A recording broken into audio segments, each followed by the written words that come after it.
Hi and welcome to Lit Lessons for GCS Memes. Today's chosen topic is a time and place poem from the EdXL collection. We'll be looking at Composed Upon Westminster Bridge by William Wordsworth. We'll be looking at the context, some analysis of the key feelings expressed in the poem, and before we then summarise it. And I like this poem a lot as part of your GCSE English literature revision because it's nice and short, being only 14 lines long, but there's some simple quotations in there as well. The language isn't too complex, but there are some more complex structural ideas for those you wanting to hit the higher marks too. So without further ado, let's have a look at the context, the history behind the poem. And I think the first thing that we must realise about this poem is that it is about an autobiographical event.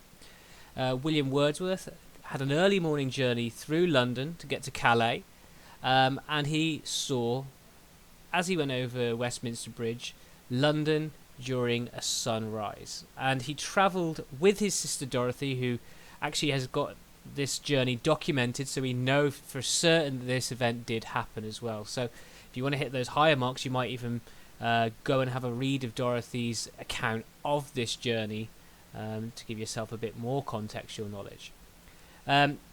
Now, Wordsworth was known for using language that was accessible to even the common man. He didn't want his poetry to be only read by the higher classes. The exact opposite, in fact. He wanted the working man, the lower classes, to read his poetry more than the higher classes. He actually wrote lots and lots of poems about working men and working women. And I think it's really important for you to realise that that's why he had this beautiful simplicity to this poem. And I think another thing we must realise and must know is that this poet didn't experience London very much. He was there. He wasn't really used to seeing big cities like London regularly. He definitely did visit it and would have spent a lot of time there over the course of many years, but it wasn't a regular occurrence to him. And I think this is why we get this kind of key emotions that we do in the poem, because he doesn't experience London quite as much as, say, William Blake, who wrote London, the poem that's also in the collection. But I think the most important thing for you to realise, and I would recommend that you pause here if you want to get these notes down, because I will be moving on, is that William Wordsworth is what we could also refer to as a romantic, and that's what we're going to look at on the next slide, what a romantic poet is. And I've summarised romantic poets for today into four beliefs, four things that they believe in that are clear in this poem as far as I can see. They are lovers of the natural world. And nature in general. Okay, so that's why we get a lot of the romantics writing about the beauty of nature, and that's certainly the case in today's poem as well. They're highly religious, but also God-fearing. They believe and love God, but they also are frightened of God as well. The mention of God comes up in this poem, so that's something you can refer to and link to context too. They were dislikers and against factories, industrialism in the Industrial Revolution, and the establishment as well. They didn't like rules and people who oppressed others, which is clear more so in William Blake's London, but that's certainly something to keep in mind as well.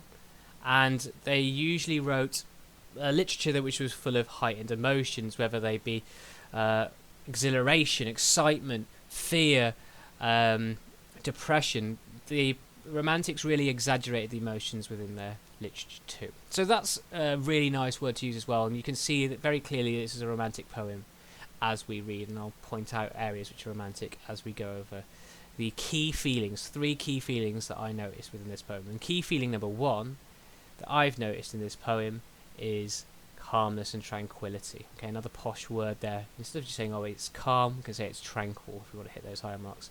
And the tranquility in this poem is captured by the personification of the city.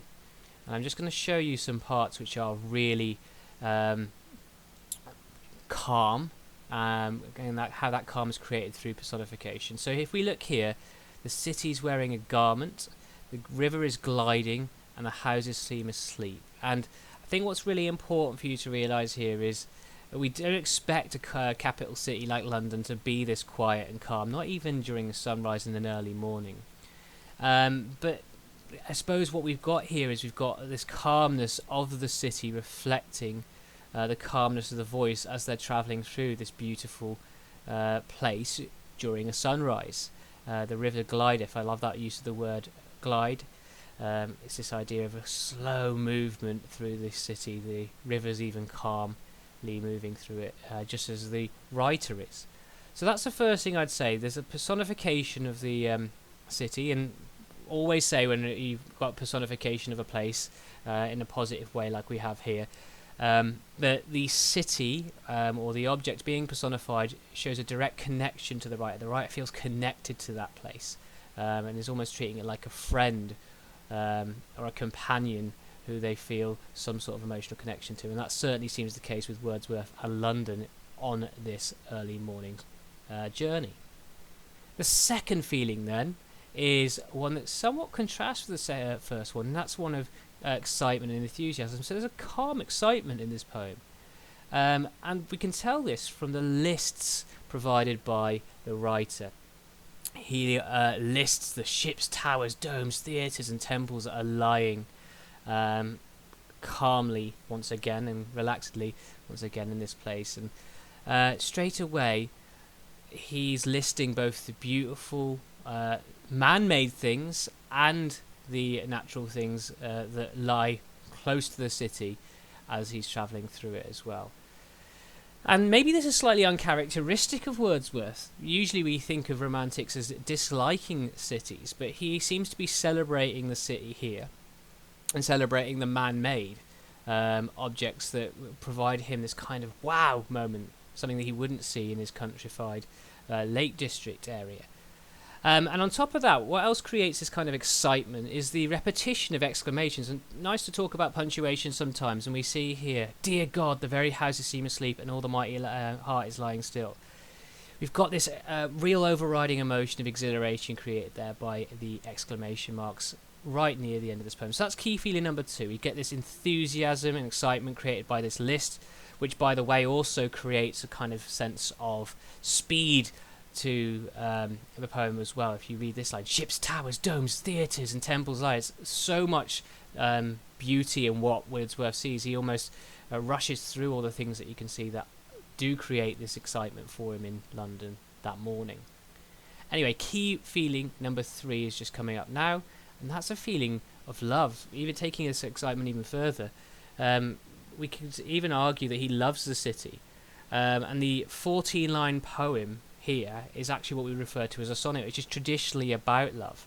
And we call this, if you want to hit the real high marks, a Petrarchan sonnet as well, because the first 8 lines are a description, the 6 lines after it are a reflection and conclusion to that as well.